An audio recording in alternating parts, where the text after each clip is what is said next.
BJP नेता प्रभात झा का निधन हो गया है। दिल्ली के एक अस्पताल में प्रभात झा का इलाज चल रहा था। 67 साल की उम्र में प्रभात झा ने अंतिम सांस ली। प्रभात झा मध्य प्रदेश बीजेपी के अध्यक्ष रह चुके हैं और आज ये सुबह सुबह दुखद खबर आई। 67 साल की उम्र में प्रभात झा का निधन हुआ है।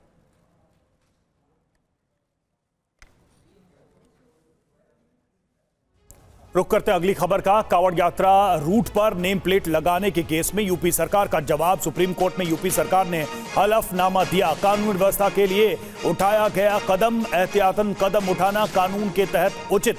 कोर्ट को सारी याचिकाएं खारिज करनी चाहिए, यूपी सरकार की तरफ से यह दलील दी गई। तो इस पूरे मामले पर सर्वोच्च अदालत की तरफ से एक अंतरिम रोक लगाई गई थी, लेकिन अब देखिए उत्तर प्रदेश सरकार की तरफ से इसमें जवाब दिया गया। कानून व्यवस्था की स्थिति को बनाए रखने के लिए ऐसा फैसला लिया गया था, ये यूपी सरकार का कहना है। कोर्ट को सारी याचिकाएं खारिज कर देनी चाहिए, ये भी सरकार की तरफ से पक्ष रखा गया है अदालत में।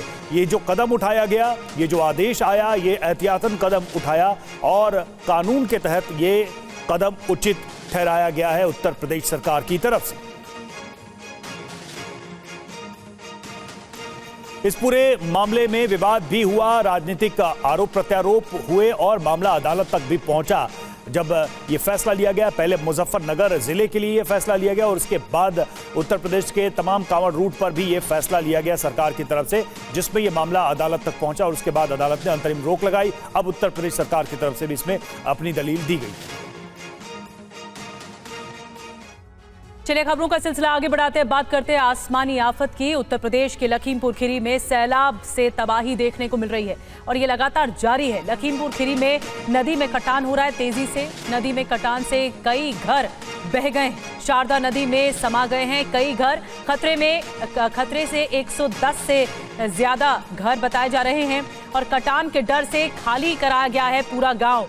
शारदा नदी में समा गए हैं सभी घर। ये देखिए डरा देने वाली तस्वीरें, भयानक तस्वीरें सामने आई लखीमपुर खीरी से, जहां पर इस तरह नदी में समाते हुए घर दिखाई दे रहे हैं और तेजी से कटान हो रहा है। जो निचले इलाके हैं वहां पर तेजी से कटान हुआ है। उसके बाद ये पूरे घर धराशायी होते हुए दिख रहे हैं।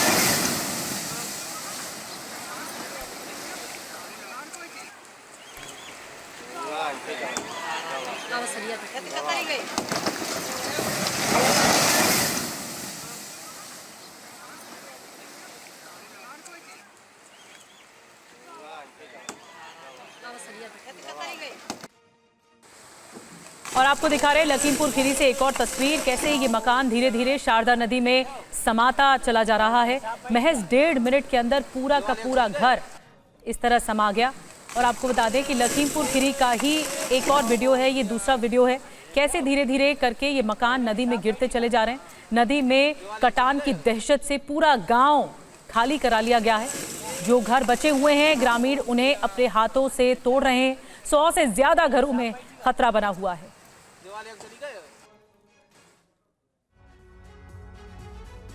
बात करते हैं दिल्ली की। दिल्ली एनसीआर में जबरदस्त बारिश हो रही है। भारी बारिश की वजह से कई इलाकों में जल भराव हुआ है। दिल्ली के कई वीआईपी इलाकों में पानी भर गया है। इन इलाकों में कनॉट प्लेस, शांति पथ, भीकाजी कामा प्लेस, तीन मूर्ति, पंचशील मार्ग शामिल है। इन इलाकों में लोगों को काफी दिक्कत का सामना करना पड़ रहा है। ये देखिए तस्वीरें आज सुबह दिल्ली की, जब बारिश हुई और उसके बाद दिल्ली के कई वीआईपी इलाकों में पानी भर गया, जल भराव की स्थिति पैदा हो गई और ट्रैफिक की रफ्तार काफी धीमी हो गई।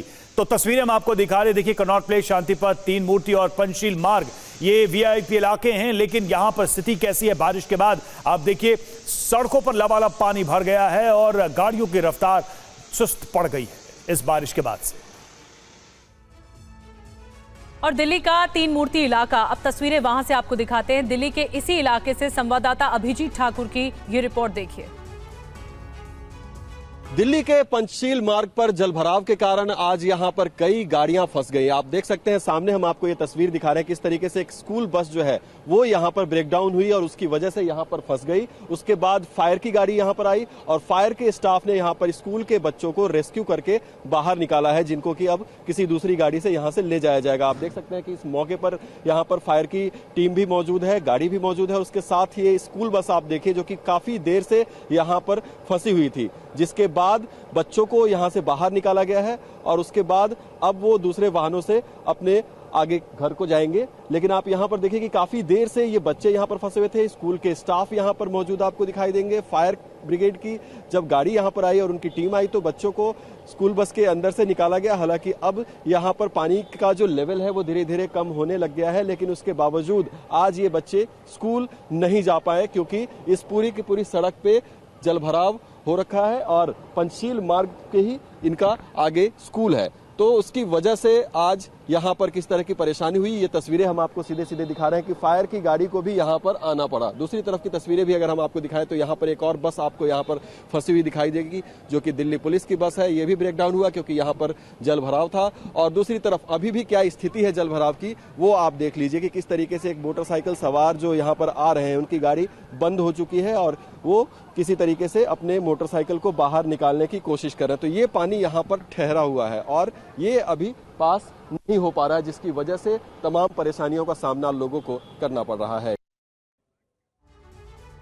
बात महाराष्ट्र की तो महाराष्ट्र में बारिश के कहर के बीच रायगढ़ जिले के करजत तालुका से रोंगटे खड़े कर देने वाली तस्वीरें सामने आई हैं। तस्वीरें रायगढ़ जिले के उल्हास नदी की है, जहां एक युवक का पैर फिसल गया और वो नदी की तेज बहाव की चपेट में आ गया। युवक को तैरना आता था, जिसकी वजह से युवक काफी दूर तक पानी में बहता रहा। करीब 5 से 6 किलोमीटर तक युवक पानी की तेज बहाव में हाथ पैर मारता नजर आया, जिसके बाद स्थानीय लोगों ने इसकी सूचना हेल्प एंड रेस्क्यू फाउंडेशन को दी। रेस्क्यू टीम के मुताबिक उन्हें बोट की जरूरत थी, लेकिन समय कम था। ऐसे में मैनुअली ही टीम ने रेस्क्यू करने का निर्णय लिया और युवक को आखिरकार सुरक्षित बचा लिया गया। अब बोट चाहिए थी, बोट और एक्चुअली बाकी और संसाधन चाहिए थे, लेकिन हमारे मेंबर्स उन्होंने मेंबर्स ने डिसाइड कर लिया कि हम उसे मैन्युअली रेस्क्यू करेंगे। रेस्क्यू टीम की अगुवाई करने वाले गुरुनाथ ने बताया कि युवक को बचाना आसान नहीं था, लेकिन उसके बावजूद उन्होंने और उनकी टीम ने हिम्मत नहीं हारी और मैनुअली ही ऑपरेशन को अंजाम दिया और 4 घंटे तक चलाए गए इस ऑपरेशन में महेंद्र नाम के युवक को जिंदा बचा लिया गया। सर्वांना मी धन्यवाद करतो। दादा सर्वांना धन्यवाद करतो सर। और एक बड़ी खबर आपको बता दें, पुणे में भारी बारिश की वजह से हालात बहुत ज्यादा बिगड़ गए हैं। पिछले कई घंटों से तेज बारिश हो रही है। पुणे में कई इलाकों में पानी भी भर गया है।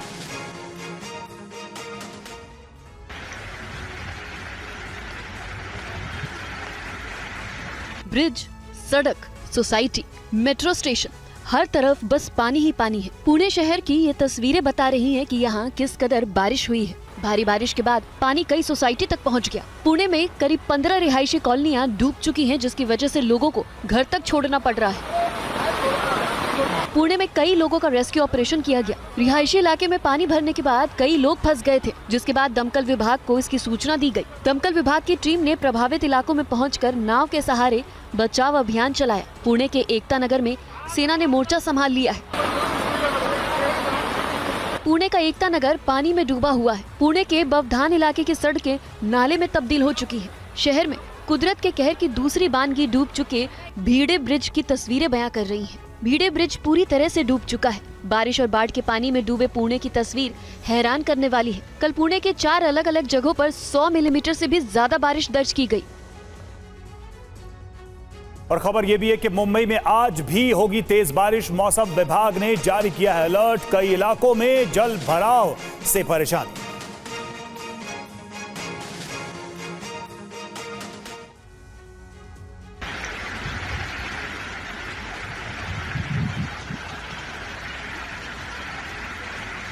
तस्वीरें मुंबई शहर के अलग अलग इलाकों की है। कहीं पानी के बीच जूझते आम लोग तो कहीं ट्रैफिक जाम, तो कभी जल भराव के बीच पानी की निकासी करते बीएमसी के कर्मचारी। दरअसल मुंबई में भारी बारिश से जनजीवन अस्त व्यस्त हो गया है। मुंबई में बुधवार रात से ही लगातार बारिश हो रही है। बारिश से मुंबई के कई इलाकों में जल भराव हो गया है। लगातार बारिश के बीच कल मुंबई एयरपोर्ट से 11 फ्लाइटें रद्द कर दी गई। इसके अलावा 10 उड़ानों का भी रूट डाइवर्ट किया गया। मुंबई एयरपोर्ट पर रनवे संचालन को भी 2 बार रोकना पड़ा। मुंबई में बारिश की स्थिति और खराब होने वाली है। मौसम विभाग की तरफ से मुंबई के साथ साथ उपनगरों में भी भारी बारिश की चेतावनी जारी की गई है। इसके अलावा ठाणे, नवी मुंबई, अंबरनाथ, कल्याण में भी भारी बारिश की संभावना है। इस दौरान 60 से 70 किलोमीटर प्रति घंटे की गति से हवा चलने की भी चेतावनी दी गई है। मुख्यमंत्री एकनाथ शिंदे खुद स्थिति पर नजर बनाए हुए हैं और साथ ही एनडीआरएफ की टीमों को भी अलर्ट पर रखा गया है। और महाराष्ट्र में बारिश का दौर लगातार जारी है। इसी बीच पुणे के पिंपरी चिंचवाड़ से एक ऐसा वीडियो सामने आया है जो लोगों में बाढ़ आने का डर पैदा करने लगा है।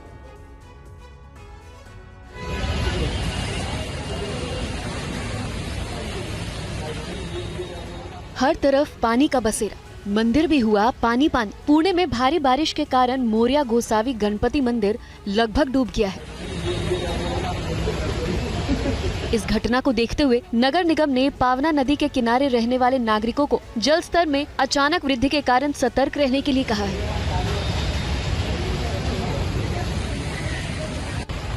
दरअसल पिंपरी चिंचवड़ में भी बीते कई दिनों से भारी बारिश हो रही है, जिसकी वजह से कई इलाकों में कई फीट तक पानी भर गया है।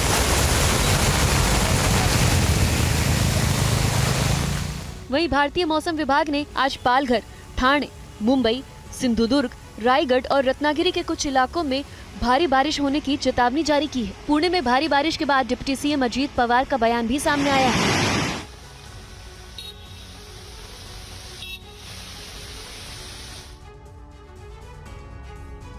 और मध्य प्रदेश के निवाड़ी से दर्दनाक हादसा सामने आया है। यहां बच्चों के सामने ही उनकी मां बेतवा नदी में समा गई।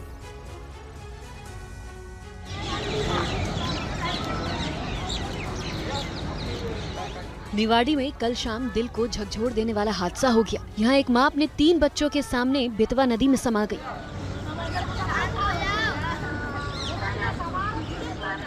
बच्चे मां को डूबते देख बचाने के लिए चीखते रह गए। इसके बाद पुलिस और एसडीआरएफ की टीम ने रेस्क्यू करके महिला की लाश को बरामद किया। पुलिस से मिली जानकारी के अनुसार महिला ओरछा राजा मंदिर दर्शन करने आई थी, लेकिन पट खुलने का समय रात 8 बजे का था। इसलिए वो अपने बच्चों और परिजनों के साथ बेतवा नदी के किनारे कंचना घाट पहुंची, जहां पर वह हाथ पैर धोने नदी के पास चली गई। तभी हादसे की शिकार हो गई।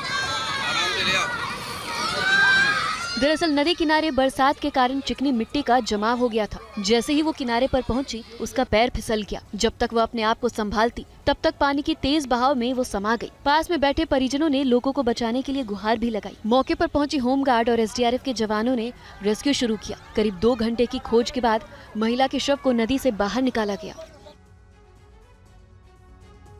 वहीं खबर गुजरात से। गुजरात के कई जिलों में बाढ़ की स्थिति गंभीर बनी हुई है। भारी बारिश के बाद आई बाढ़ से आम लोगों को भारी परेशानी का सामना इस वक्त करना पड़ रहा है। गुजरात में भारी बारिश का दौर लगातार जारी है। खासकर सौराष्ट्र, कच्छ और दक्षिण गुजरात के जिलों में जमकर हो रही बारिश से बाढ़ के हालात बन गए हैं। सूरत में पिछले कई दिनों से भारी बारिश हो रही है। बाढ़ के बीच गुजरात सरकार के मंत्री प्रफुल्ल पंसेरिया ने सूरत में बाढ़ प्रभावित क्षेत्रों का दौरा किया। दरअसल भारी बारिश ने गुजरात के लोगों की परेशानी बढ़ा दी है। मूसलाधार बारिश के बाद आणंद में भी बाढ़ जैसे हालात पैदा हो गए हैं। इससे यहाँ की जिंदगी अस्त व्यस्त हो गई है। कई इलाकों में घुटने तक पानी भर गया है। लोगों को रेस्क्यू किया जा रहा है। भारी बारिश के कारण गुजरात के कई हिस्सों में नदियां उफान पर हैं और बांधों के भर जाने के कारण निचले इलाकों में बाढ़ का खतरा ज्यादा बढ़ गया है। पानी भरने की वजह से कई गांवों का संपर्क टूट गया है, जिसके बाद सैकड़ों लोगों को सुरक्षित स्थानों पर पहुंचाया गया।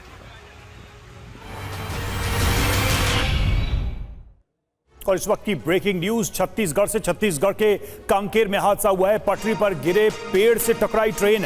हादसे में पायलट घायल, जांच जारी है इस हादसे की। तो फिलहाल ये खबर सामने आ रही है और देखिए तस्वीरें भी आ गई हैं किस तरह से ये हादसा हुआ है। छत्तीसगढ़ में ये हादसा हुआ कांकेर में, और पटरी पर जो पेड़ गिरा था उससे ये ट्रेन टकरा गई और हादसे में जो पायलट था वो घायल हुआ है। हालांकि दुर्घटना की जांच अभी चल रही है। और बारिश की वजह से देश की हालत ही नहीं, चीन की हालत बहुत ज्यादा खराब है। चीन में भारी बारिश के बाद आई बाढ़ से स्थिति काफी गंभीर हो गई है। चीन के कई राज्यों में बाढ़ ने भीषण तबाही मचाई है।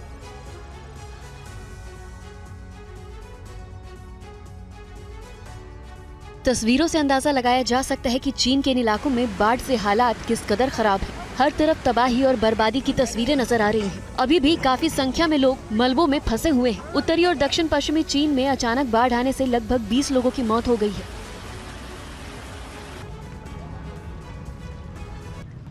कई लोग लापता हैं। पिछले कई दिनों से इन इलाकों में तेज बारिश हो रही है, जिससे बाढ़ ने और भी भयावह रूप ले लिया है। रेस्क्यू टीम लगातार उन लोगों तक पहुंचने की कोशिश कर रही है जो लोग मुसीबत में फंस गए हैं। बोट से लोगों का रेस्क्यू किया जा रहा है।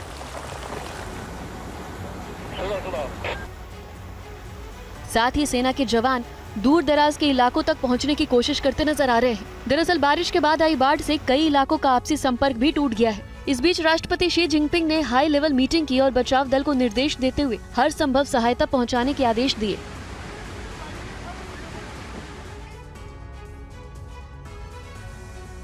चीन के साथ साथ जापान में भी भारी बारिश दर्ज की गई है, जिससे कई इलाकों में हालात बाढ़ जैसे हो गए हैं। उत्तरी जापान में कल से भारी बारिश हो रही है। भारी बारिश के रौद्र रूप का अंदाजा इन तस्वीरों से लगाया जा सकता है। भारी बारिश ने सड़कों पर गाड़ियों की रफ्तार कम कर दी है। वहीं मूसलाधार बारिश के बाद कई नदियां उफान पर हैं। साथ ही जापान के इन इलाकों में लैंडस्लाइड का भी खतरा बढ़ गया है। कई इलाकों में आसमानी आफत को देखते हुए जापान के प्रधानमंत्री फूमियो किशिदा ने लोगों से घर में रहने की अपील की है। पीएम ने कहा है कि सुरक्षा का खास ध्यान रखा जाए। दरअसल जापान के मौसम विज्ञान एजेंसी ने यामागाटा के साथ साथ दूसरे इलाकों में आज भी भारी बारिश का अनुमान जताया है, जिसे देखते हुए सावधानी बरती जा रही है। मौसम विभाग ने भारी बारिश के साथ साथ तेज आंधी की भी चेतावनी जारी की है। इसके अलावा मौसम विज्ञान एजेंसी ने क्यूशू क्षेत्र में रहने वाले को भूस्खलन और बाढ़ के प्रति सतर्क रहने के लिए भी कहा है। और आइए बात करते हैं करगिल विजय के 25 सालों की। तो करगिल विजय दिवस की 25वीं वर्षगांठ है आज, और श्रीनगर से करगिल के लिए रवाना हुए प्रधानमंत्री नरेंद्र मोदी, ये बड़ी जानकारी सामने आ रही है। आज वहां पर कार्यक्रम में होंगे सम्मिलित। करगिल के शहीदों को श्रद्धांजलि देंगे प्रधानमंत्री। करगिल वॉर मेमोरियल में शहीदों को देंगे श्रद्धांजलि, और साथ ही शिंकुला सुरंग परियोजना का शिलान्यास भी प्रधानमंत्री आज करने वाले हैं। तो देश आज इस विजय दिवस को याद कर रहा है, शहीदों के शौर्य को नमन कर रहा है। 25 साल पूरे हो गए हैं करगिल विजय के, और आज 25वीं वर्षगांठ करगिल विजय की।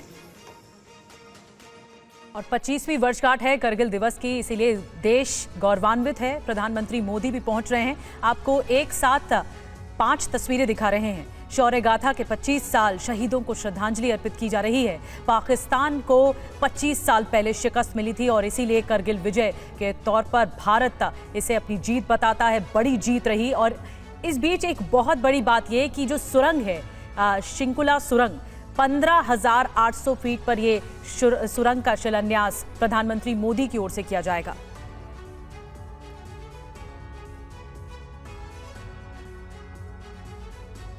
हमारे साथ तमाम खास मेहमान हैं बातचीत करने के लिए। हमारे साथ करगिल से इस वक्त हमारे सहयोगी इरफान कुरैशी भी जुड़ रहे हैं। हमारे खास मेहमान भी जुड़ रहे हैं, उनके पास चलेंगे। लेकिन सबसे पहले इरफान उसी जगह पर मौजूद हैं, वो पहाड़ियां, तोलोलिंग की पहाड़ियां, जो कि इरफान के इस वक्त पीछे आपको दिखाई दे रही है। हमारे साथ अंजू निर्वाण भी करगिल से ही जुड़ रही हैं। तमाम खास मेहमान जुड़े, major general retired Sanjay Meston साहब जुड़ रहे हैं, डिफेंस एक्सपर्ट हमारे साथ जुड़ रहे हैं, ब्रिगेडियर रिटायर्ड शरदेंदु साहब हमारे साथ जुड़ रहे हैं, air marshal retired Rajesh ji हमारे साथ जुड़ रहे हैं। और इरफान इस वक्त देखिए, देख सकते हैं हम। Irfan, over to you. इस वक्त तस्वीरें दिखाइए, प्रधानमंत्री मोदी भी पहुंचने वाले हैं करगिल।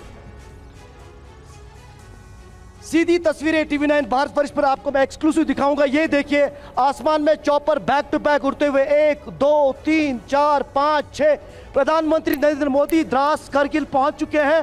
कुछ ही देर में वो यहाँ एयर स्ट्रिप पर लैंड करेंगे। आप देख सकते हैं 3 और चॉपर्स जो है एस्कॉर्ट करते हुए, 4 चॉपर्स उसके आगे चलते हुए। आप देख सकते हैं बिल्कुल टाइगर हिल और भट्टा टॉप के साथ में प्रधानमंत्री नरेंद्र मोदी पाकिस्तानी पोस्ट 535 पॉइंट के सामने से गुजरते हुए यहाँ आप देख सकते हैं कारगिल वार मेमोरियल की ओर बढ़ रहे हैं और TV9 भारत वर्ष पर आप ये एक्सक्लूसिव तस्वीरें देख रहे हैं। आपको मैं बता दूं ठीक उसी जगह से गुजर रहे हैं जो कि कारगिल जंग का जो था यहाँ पर केंद्र था और साफ तौर पर लगातार यहाँ से ये तमाम चॉपर्स एस्कॉर्ट करते हुए प्रधानमंत्री नरेंद्र मोदी वार मेमोरियल जाते हुए आप देख सकते हैं।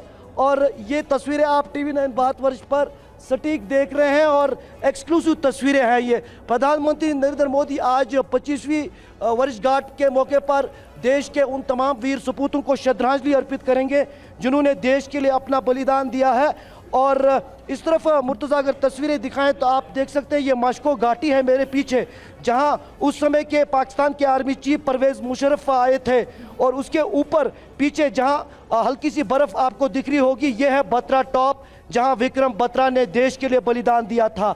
और उसके सटीक में फिर टाइगर हिल और टोलोलिंग की पहाड़ियों से जहां से प्रधानमंत्री नरेंद्र मोदी चॉपर में होते हुए आगे बढ़ रहे हैं, तो कहीं ना कहीं ये वो जगह है जहां से भारतीय सेना ने दुश्मन को जो है यहां से वापस जवाबी बिल्कुल इरफान, आज ये हर वो लम्हा पूरा देश याद कर रहा है जब भारत के वीरों ने पाकिस्तान की इस साजिश का मुंह तोड़ जवाब दिया था और भारत की सीमाओं की रक्षा का अपना प्रण अपने प्राणों के बलिदान से निभाया था। हम लौटेंगे आपके पास, अंजू हमारे साथ जुड़ी हुई हैं। अंजू, आज क्या कार्यक्रम रहेगा? प्रधानमंत्री आज जा रहे हैं वहां पर, तो क्या है पूरा शेड्यूल आज का? आज कैसे इस महत्वपूर्ण दिवस को सेलिब्रेट किया जाएगा?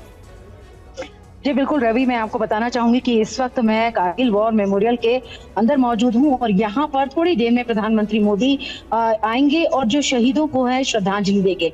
जिस तरीके से 527 से ज्यादा जो जवान थे उन्होंने देश की आन के लिए अपने प्राणों की आहुति दे दी। आज पूरे 25 साल हो गए हैं, तो ऐसे में यहाँ पर प्रधानमंत्री आएंगे, उन्हें श्रद्धांजलि देंगे। उसके बाद सबसे बड़ी बात यह है कि भारत जो है 25 साल पूरे बीत चुके हैं, तो ऐसे में भारत ने अपनी जो सेना की जो पूरी रणनीति है उसको बदला है, हाई ऑल्टीट्यूड एरिया में जो अपने इंफ्रास्ट्रक्चर है उसको बदला है। तो ऐसे में प्रधानमंत्री नरेंद्र मोदी यहाँ पर शिंकुला जो टनल है उसका भी उद्घाटन करेंगे। पहला विस्फोट जो है प्रधानमंत्री मोदी के ही हाथों से होगा। तो इस तरीके से यहाँ पर एक ये बड़ा आयोजन भी किया जाएगा। और जहां तक हम शिंकुला टनल की अगर हम बात करें तो वो एक ऐसी लोकेशन पे है जो कि लेह लद्दाख के लिए एक ऑल्टरनेट रूट होगा। जिस तरीके से श्रीनगर और कारगिल से होते हुए लद्दाख को रूट जाता है, वहीं दूसरी ओर शिंकुला जो टनल होगी वो भी एक ऑल्टरनेट रूट होगा जहां पर आर्मी अपने साजो सामान, अपने असद और अपने जो टैंक्स हैं उनको ले जा सकेगी। तो ऐसे में ये बहुत ही इंपॉर्टेंट इवेंट होना है।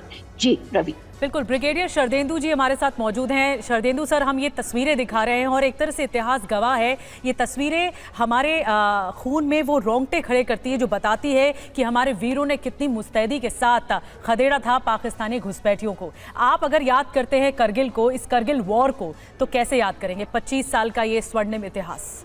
सबसे पहले तो मैं अपने उन सारे वीर जवानों को जिन्होंने अपना सर्वोच्च न्यौछावर किया, देश के प्रति शहीद हुए, उनको श्रद्धांजलि अर्पित करना चाहता हूं। और आज की डेट में जब भी ये 26 जुलाई आता है, एक आपके पूरे बजट में गूज बम और सिहरन पैदा करता है, क्योंकि जिस तरीके के माहौल थे, जिस तरीके से हमने उस समय चीज़ों को देखा और जिस तरीके से एक फर्वर था लोगों के दिमाग में, जहन में, और इसमें हम सारे तबकों को उतना ही इम्पोर्टेंस देते हैं। जिस तरीके से हिंदुस्तान आर्मी का मोबिलाइजेशन हुआ, जिस तरीके से हमसे उम्मीदें की गई, जिस तरीके से सिविल सोसाइटी और सिविल सेटअप ने हमें मदद की, हमें मोबिलाइजेशन में बहुत मदद मिली और हम बड़े ही क्विक टाइम में अपने ऑपरेशनल एरिया में पहुंच गए। हालांकि जिस फॉर्मेशन का मैं पार्ट था वो एक रिजर्व फॉर्मेशन थी। हम जब वहां पहुंचे तो यही था, तमाम कंटीजेंसी पे काम हो रहा था, तमाम तरीके के ऑपरेशन प्लान को रिहर्स किया जा रहा था और हर इंसान, हर सोल्जर ये चाह रहा था कि उसको मौका मिले कारगिल के युद्ध में लड़ने का। लेकिन एक ओवरऑल युद्ध की एक रूपरेखा बनाई गई थी। कुछ असॉल्टिंग ब्रिगेड्स थे जो वहां पे ऑलरेडी डिप्लॉयड थे, पहले उनको लॉन्च किया गया, रिजर्व में रखे गए। तो एक कहने का मतलब यह कि एक अलग तरीके का जुनून था। कहानियां बहुत हैं और वो कही और सुनी जाएंगी आने वाले सैकड़ों सालों तक। और इस बीच देखिए तस्वीरें आ रही हैं, रक्षा मंत्री राजनाथ सिंह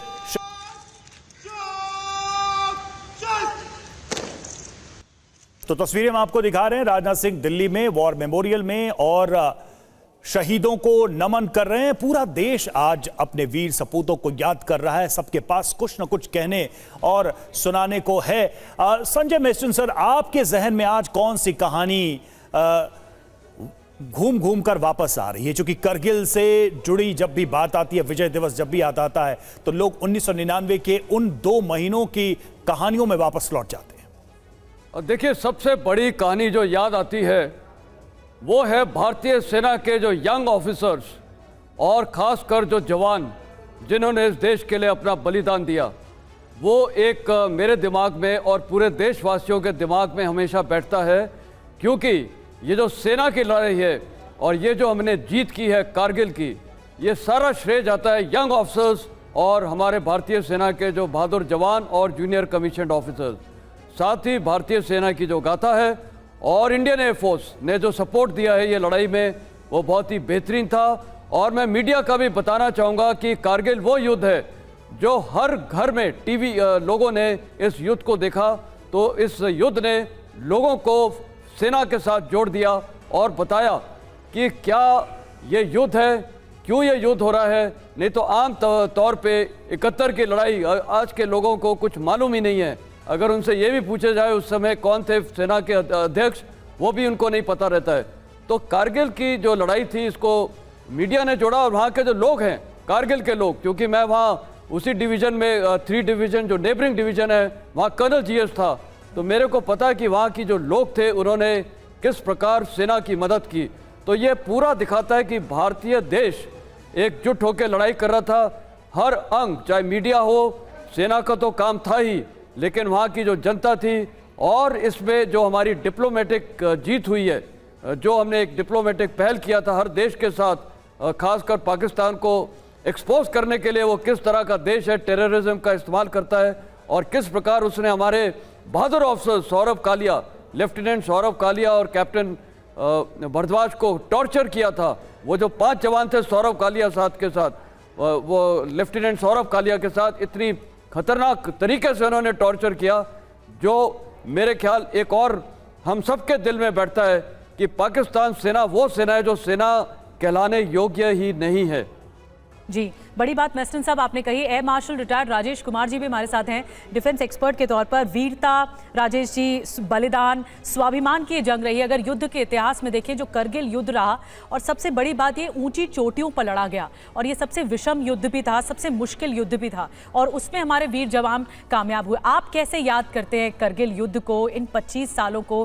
क्या क्या अगर आपने देखा, आपकी जहनियत में क्या है? देखिए, ये तो श्रद्धांजलि सबको जो जिन्होंने अपनी शहादत दी, लेकिन मैं ये ज़रूर कहना चाहूँगा कि इतनी बड़ी जो ऑपरेशन है और जिस तरह से वीरता लोगों ने दिखाई है, और जिस तरह से आप देखें, अभी आपके सामने कुछ देर पहले टोलोलिंग और टाइगर हिल की जो तस्वीर दिखाई गई, देखिए उसमें ऊपर दुश्मन बैठा हुआ है और आपको देख रहा है, और फिर भी आप उस ऑलमोस्ट वर्टिकल स्लोप पे चढ़ाई करके और वहाँ तक पहुँच करके गोलियों के बीच और चढ़ते हुए आपने जिस तरह से अपनी वीरता का जो प्रमाण दिया है, मेरे ख्याल से इसका कोई भी विश्व के किसी और युद्ध में कोई एक समानता है ही नहीं।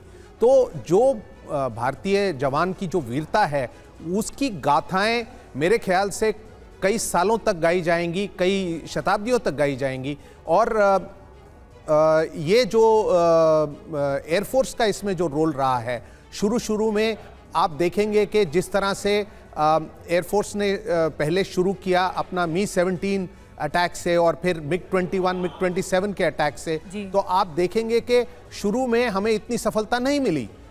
एक मी-17 जो शूट डाउन कर दिया गया था मिसाइल से, और उसमें काफ़ी कैजुअल्टीज़ हुई थी।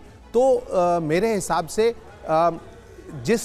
जब ये ऑपरेशन लॉन्च किया गया, उस समय जो हाई ऑल्टीट्यूड टेक्निक्स जो आज हम बिल्कुल आम बात मानते हैं 25 साल बाद, जैसे अभी जो ऑपरेशंस चीन के खिलाफ LAC में कर रहे हैं हाई ऑल्टीट्यूड पर, वो उस टाइम पे इतने विकसित नहीं थे और इसकी वजह से शुरू में हमें कुछ कैजुअलिटीज लेनी पड़ी, लेकिन लोग डटे रहे।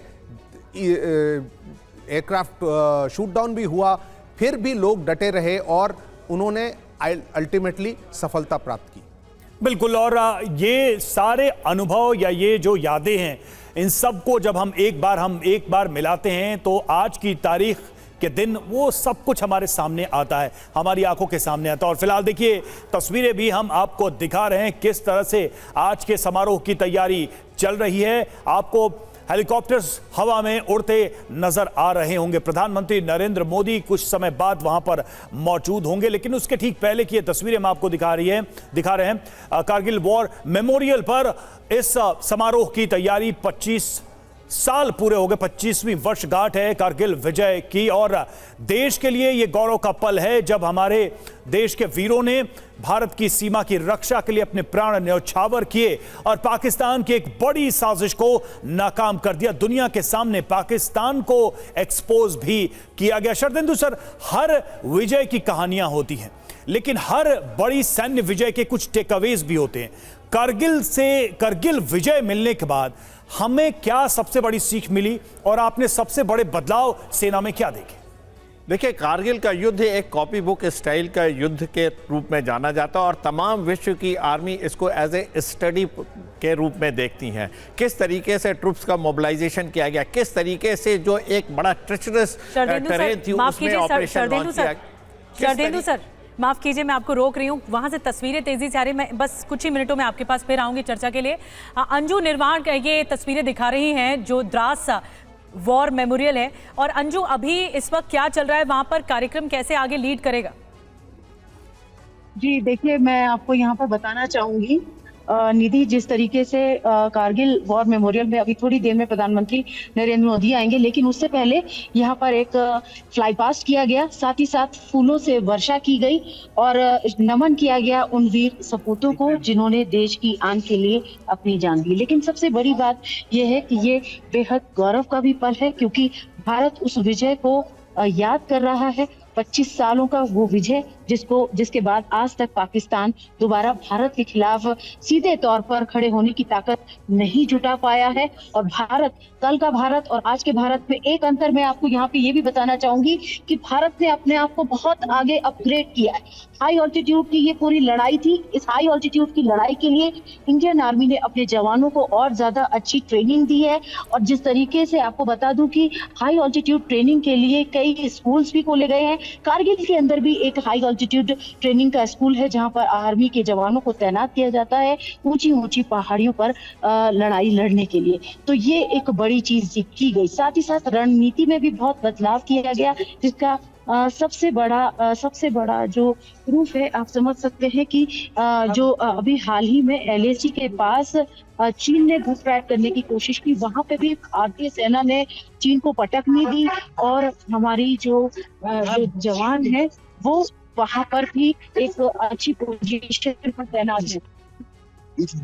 ब्रिगेडियर शरदेंदु जी, अगर मैं चाहूंगी अगर आप इसको डिटेल में बताएं, ये द्रास वॉर मेमोरियल है जहां पर जो हमारे ब्रेव हार्ट्स हैं, जो हमारे सोल्जर्स रहे, जिन्होंने शहादत दी, उनके नाम इसमें इंस्क्रिप्ट हैं यहाँ पर। देखिए, ये वॉर मेमोरियल उस समय बना जब हमने कारगिल पे विजय प्राप्त की, तो सारे शहीदों को याद करने के लिए एक स्थल का निर्माण किया गया द्रास में, और ये बहुत ही काबिल तारीफ ये वॉर मेमोरियल है। और आप जाके वहाँ देखेंगे तो वहाँ तमाम तरीके के स्प्लिंटर, तमाम तरीके के एम्यूनिशन जिसका इस्तेमाल पाकिस्तान आर्मी ने किया, और जिस तरीके से हमने उनके आर्म्स, एम्यूनिशन, उनके जो ऑपरेशनल नोट हैं और जिस तरीके की जो वहाँ पे इंफॉर्मेशन पासिंग का सिस्टम था, जब हमने इन सारे को कैप्चर किया, जब हमने उनके बंकर्स को कैप्चर किया, और कैप्चर में जब हमें सब जो चीज़ें मिली उसको हमने एक मॉन्यूमेंट की तरह से बना के रखा है। ये देखिए, एक बहुत बड़ा मोटिवेटिंग फैक्टर होता है। जो हमारे नए जवान, नए ऑफिसर, नए जो यूनिट्स वहाँ आती हैं, वो वहाँ जाके देखती हैं और उस इतिहास को पढ़ती हैं और उससे वो एक सबक सीखते हैं। एक देखिए, माउंटेन्स में सबसे बड़ी खासियत होती है वो ट्रुप्स को बहुत कंज्यूम करता है। उसके लिए आपको वहाँ एक्लेमेटाइजेशन करना होता है और एक अलग तरीके के, अगर आपको कैप्चर करना है किसी ऑब्जेक्टिव को, तो उसके डिफरेंट असॉल्ट की टेक्निक होती है। कॉपी बुक स्टाइल में ये वॉर नहीं लड़ा जा सकता क्योंकि वहां पे वेजिटेशन नहीं है, ऑक्सीजन की कमी है, तो बड़े अनकन्वेंशनल मेथड के साथ इस युद्ध को लड़ना पड़ता है, जिसमें जूनियर लीडरशिप का अपने आप में बहुत महत्व है। और साथ में जो आपके तमाम जो इमदादी दस्ते साथ में आप चलते हैं, उनको आप कैसे एक कोहेसिव यूनिट बनाएंगे, और साथ में फायर असॉल्ट जो बहुत इंपॉर्टेंट रखता है, किस तरीके से ऑब्जेक्टिव को आप बर्बाद करेंगे फाइनल असॉल्ट लॉन्च करने से पहले। तो उसमें प्रिसीजन गाइडेड एम्यूनिशन की जरूरत होती है, एक्यूरेसी की जरूरत होती है, और ऐसे वेपन सिस्टम की जरूरत होती है जो रिवर्स स्लोप पे या फॉरवर्ड स्लोप पे और ऐसी जगह पे एंगेज कर सके जहां दुश्मन ने आड़ ले रखी है। ठीक है, और इस वक्त देखिए हमारे साथ Kargil war hero Akhilesh Shukla, captain Akhilesh Shukla इस वक्त जुड़े हुए हैं। अखिलेश शुक्ला जी, सबसे पहले तो आपको करगिल विजय दिवस की बहुत सारी बधाई, और हम सुनना चाहेंगे आपकी जुबानी करगिल विजय की कहानी। कौन सी यादें हैं जो आज आप देश के लोगों के साथ, हमारे दर्शकों के साथ, हमारे साथ साझा करना चाहेंगे? धन्यवाद। जय हिंद दोस्तों।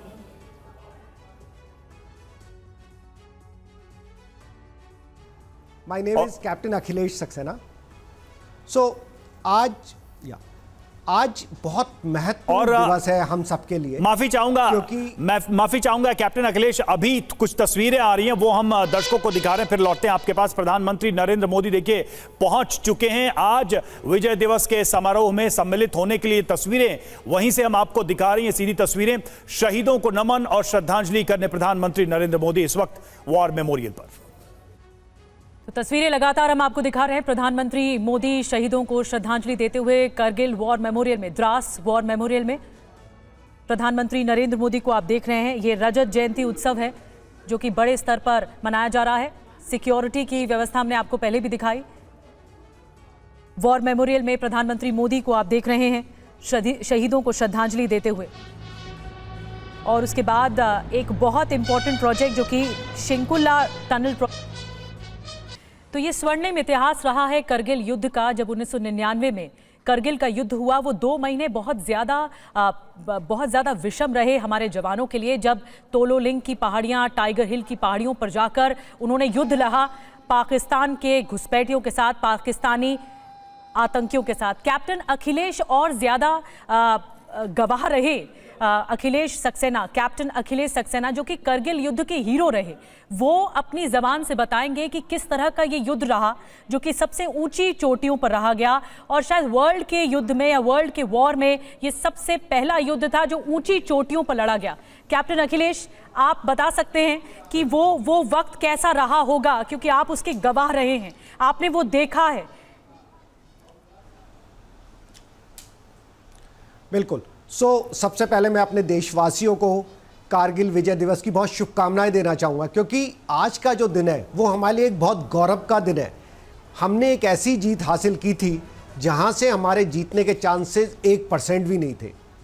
और मैं आपको बताना चाहूँगा, मैं फिरोजपुर में पोस्टेड था, मेरी नई शादी हुई थी, एंड तभी मेरी इमीडिएट पोस्टिंग आई, SOS पोस्टिंग, मतलब अर्जेंट, कि कारगिल में हमें उस तरह रिपोर्ट करना है। और जब मैं वहाँ पहुँचा तो सिचुएशन बहुत ही ख़राब थी। एनिमी ने धोखे से जो हमारी विंटर वेकेटेड पोस्ट है, उन पहाड़ियों पे विंटर में इंडिया, पाकिस्तान, कोई भी आर्मी नहीं रहती थी, उनको 1998 के विंटर में धोखे से अपने लोगों को भेज के पूरी पहाड़ियों को कैप्चर कर लिया था। और ये सारी पहाड़ियाँ NH1 के ऊपर थी, ओवरलुकिंग NH1। पहाड़ों की लड़ाई में अगर कोई ऊपर पहुँच जाता है पहाड़ियों पर, जहाँ पर आपका क्लिफ है 80 से 85 डिग्री का सेंटीग्रेड का क्लिफ और आपका इंक्लाइन है, तो वो एक तरह से 100 टाइम्स मोर पावरफुल है। इनफैक्ट अगर वो पत्थर भी फेंकेगा तो कैजुअल्टी होंगी। और एनिमी ने उस पहाड़ों पे चारों तरफ माइन लगा रखी थी, क्योंकि उन्हें पता था कि इंडियन सोल्जर्स, इंडियन कमांडोज आएंगे तो इन्हीं पहाड़ियों से आएंगे। दूसरी तरफ हम, क्योंकि इस लड़ाई के लिए पूरे प्रिपेयर नहीं थे, तो हमारे पास बेसिक चीज़ें तक नहीं थी, जैसे स्नो बूट नहीं थे, लेकिन हम -18 डिग्री की सेंटीग्रेड में लड़ाई कर रहे थे। हमारे पास नाइट बाइनोकुलर डिवाइस नहीं थे, जबकि हर अटैक नाइट में ही हो सकता था, क्योंकि एनिमी दिन में तो आपको आराम से हिट करेगा। तो सिचुएशन टोटली हमारे अगेंस्ट थी। और जब हम पहुंचे तो हमें पहला लक्ष्य मिला टोलोलिंग की पहाड़ी, जो पूरे कारगिल वॉर में सबसे इंपॉर्टेंट थी। और इसको पहाड़ी को दुश्मन अपना गढ़ बोलता था, फोर्ट बोलता था कि आप ये मुझसे नहीं जीत सकते। इनफैक्ट हमारे से पहले उस पर 5-6 अटैक किए गए थे, बट वो पूरी तरह सक्सेसफुल नहीं हो पाए थे क्योंकि एनिमी के पास सारे एडवांटेज थे। मेजर विकास अधिकारी जिन्होंने 18 ग्रेनेडियर से अटैक लीड किया था, लेफ्टिनेंट कर्नल विश्वनाथन, वो वीरगति को प्राप्त हुए थे लड़ते हुए, और मेजर विकास अधिकारी की बॉडी तक टोलोलिंग के पास गिरी थी, जिसको हमारा फर्ज था कि उसे लाना, क्योंकि आर्मी में हम एक शपथ लेते हैं कि we will not leave our man behind, dead और अलाइव, हम उनको सम्मान के साथ लाएंगे और उस पर उनको वो सम्मान देंगे जो उन्होंने राष्ट्र के लिए सर्वोच्च बलिदान दिया है।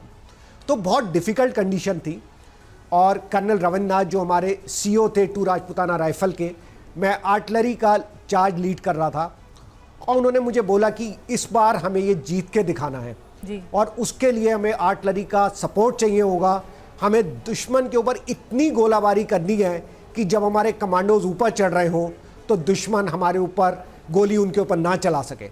एक बार हम ऊपर पहुंच गए तो कोई भारतीय फौजों का मुकाबला नहीं कर सकता। बट फिर भी लड़ाई बहुत डिफ़िकल्ट थी, और इतनी डिफ़िकल्ट थी कि हमें सही में नहीं पता था कि हम उस लड़ाई से लौट के आएंगे या नहीं आएंगे। हमने जाने से पहले केसरिया बाना पहना था, जो एक राजपूतों का ट्रेडिशन होता है, जिसका मतलब ये होता है कि या तो हम जीतेंगे या हम लौट के नहीं आएंगे। तो इस लड़ाई से जाने से पहले एक तरह से मेंटली हमने आपको प्रिपेयर कर लिया था कि अब ये निर्णायक दौर है, और ये खाली मेरी या किसी एक व्यक्ति की लाइफ का क्वेश्चन नहीं है, ये पूरे भारत की, तिरंगे की और 100 करोड़ देशवासियों के इज्जत और उनके ऑनर का प्रश्न है। इनफैक्ट हम सब भी सारे फौजी एक ह्यूमन बीइंग भी होते हैं। We are father to somebody, मेरी माँ वेट कर रही है, हो सकता है मेरी wife, I was newly married, और हम सब एक अलग अलग रोल भी प्ले करते हैं। तो इनफैक्ट इस डिफ़िकल्ट अटैक पे जाने से पहले हमने अपनी फैमिली को लास्ट लेटर लिखे थे, और वो लास्ट लेटर तब लिखे जाते हैं जब आप ऐसे डिफ़िकल्ट अटैक पे जा रहे हो, तो शायद आपको पता नहीं कि आप आएंगे या नहीं आएंगे, बट आप अपनी फैमिली को बताना चाहते हो कि आपकी क्या फीलिंग रही उनके लिए, और फिर आपको कभी वो इवन लेटर लिखने का चांस नहीं मिलेगा। तो ये लेटर आपके बॉक्स में रख दिया जाता है, और वो बॉक्स अगर आप बंद हो जाता है, सील हो जाता है, अगर आप जीत के आते हो तो आप इस लेटर को फाड़ते हो क्योंकि आपने मौत पे विजय प्राप्त किया। बट अगर आप नहीं आ पाते तो वो लेटर आपके घर जाएगा।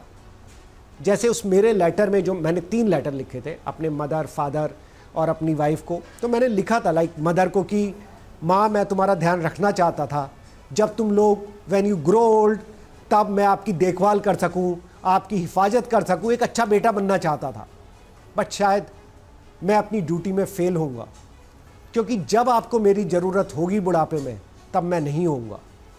मैं आज अपनी माँ की जगह भारत माता को चूज़ कर रहा हूँ, क्योंकि आज वो समय है, आज वो घड़ी है जब पूरे भारत की ऑनर के लिए, प्रेस्टीज के लिए किसी ना किसी को तो सैक्रिफाइस देना है।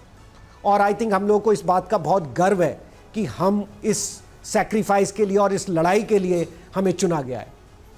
तो इनफैक्ट मेरे कुलीग थे, जब उनके फादर को लेटर मिला तो पहला वर्ड यही था कि डैड, जब आपको लेटर मिलेगा मैं आपको आसमान से देख रहा हूँगा, लेकिन मेरी शहादत का अफसोस नहीं करना, और अगर मैं दूसरा जन्म लूँगा तो मैं फिर भारतीय सेना ज्वाइन करूँगा और फिर अपने देश के लिए लड़ूंगा।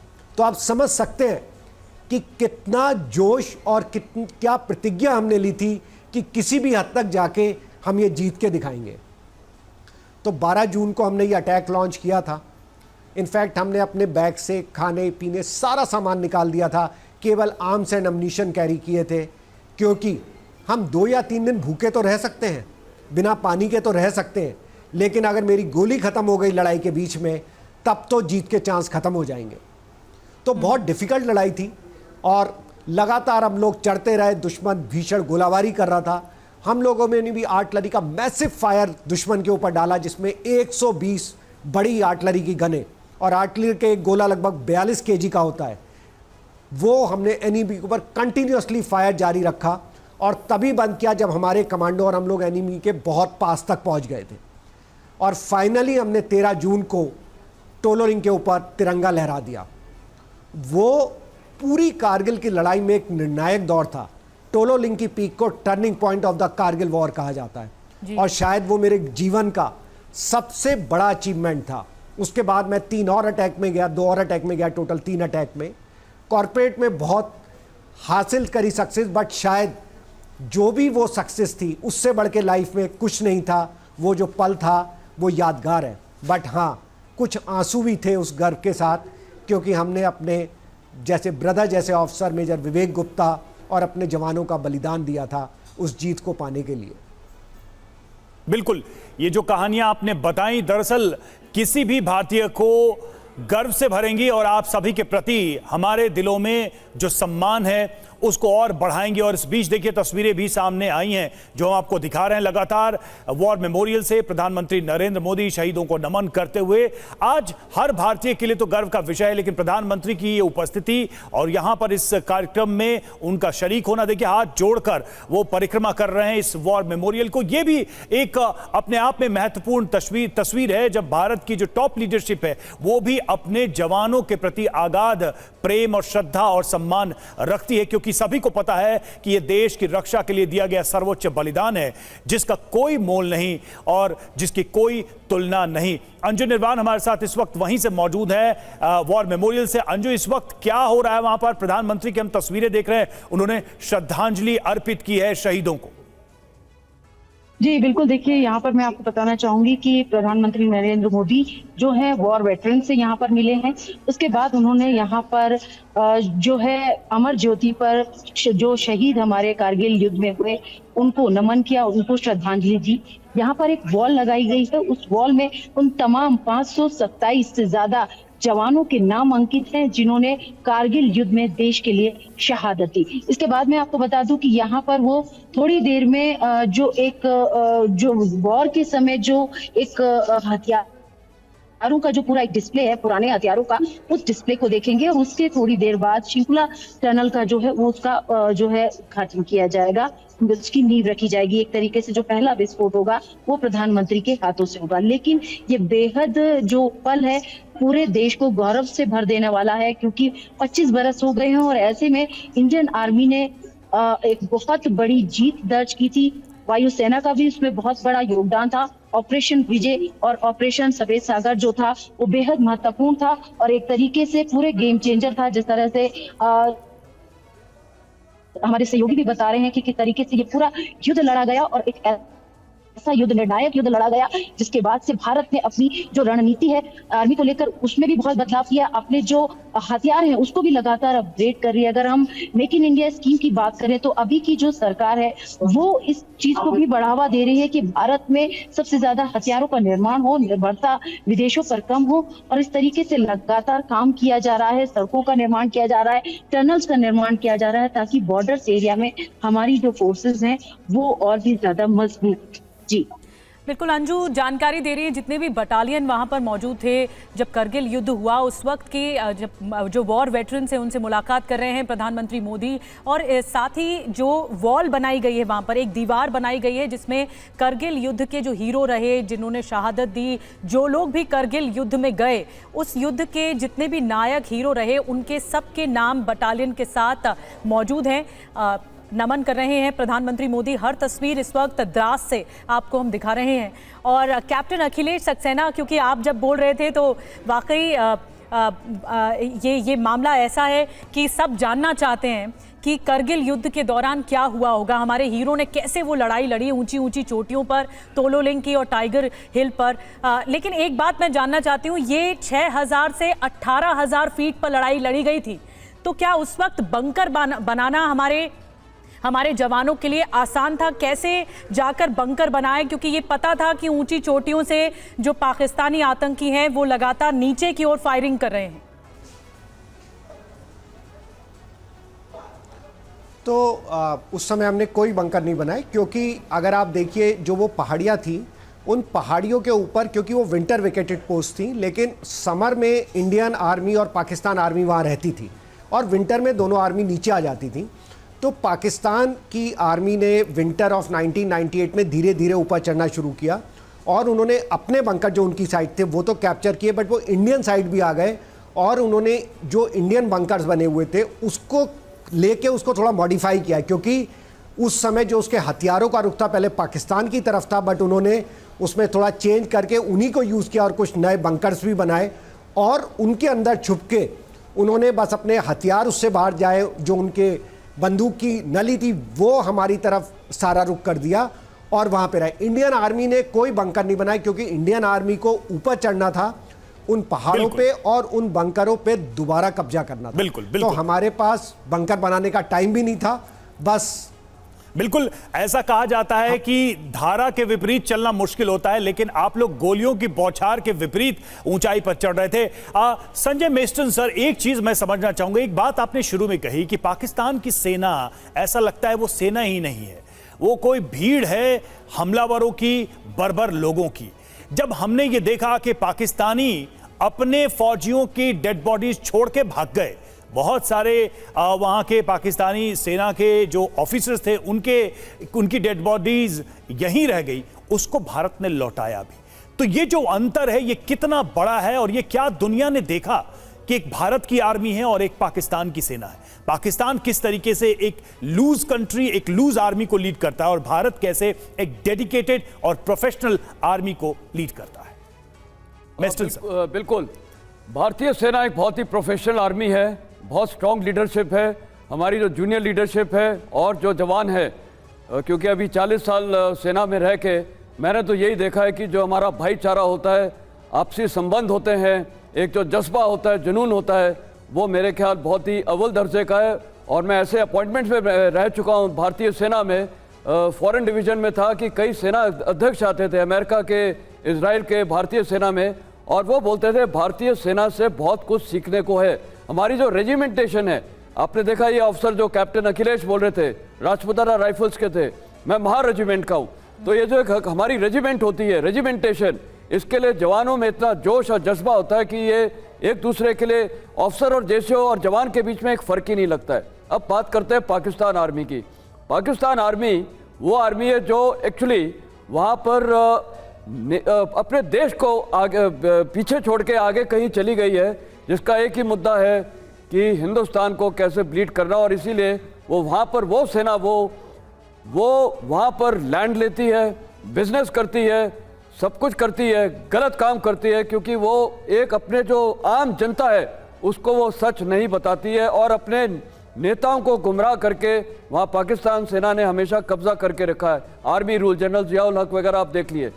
तो कहने का मतलब है, और जो उनकी ट्रेनिंग है, मैं ये बोलूँगा उनके भी जवान हमारे जवान जैसे ही हैं, उनकी भी प्रशिक्षण अच्छी है, ट्रेनिंग अच्छी है, लेकिन जो उनकी टॉप लीडरशिप है वो करप्शन में इन्वॉल्व है। बिल्कुल। और जब करप्शन होता है तो यही सब होता है। और करप्शन भी जवानों को सर, करप्शन भी ऐसा कि हर लेवल पे, न सिर्फ फाइनेंशियल, पॉलिटिकल करप्शन का सबसे बड़ा मिसाल, सबसे बड़ा उदाहरण अगर कोई है दुनिया में तो वो है पाकिस्तानी सेना, जहां वो सत्ता और तख्ता पलट के ही गणित में उलझी रहती है। एक सेना देश की रक्षा के लिए जिम्मेदार होती है, न कि वहां के राजनीतिक हालात को बदलकर अपने हिसाब से देश को चलाने और एक डिक्टेटरशिप को हमेशा लागू करने की फिराक में वहां की सेना रहती है। ये दुनिया ने देखा है।